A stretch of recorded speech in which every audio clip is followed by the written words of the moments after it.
Bugün 11 aprel şolay bit.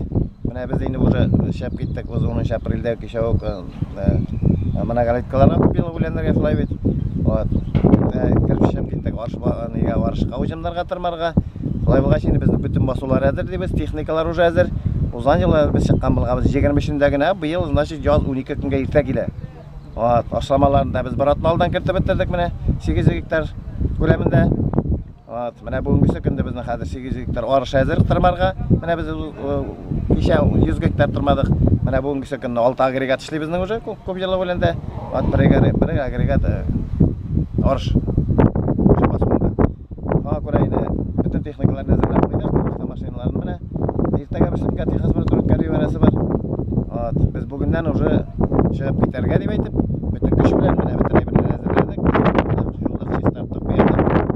Kishilarimiz o'zimizniki, texnikalarimiz o'zimizniki. Biz endi yangi nastroy bilan, motor ko'ngil bilan, tanish ko'ngil bilan, endi biz yozgi qirishlarni hazır deb o'zimizni aytamiz.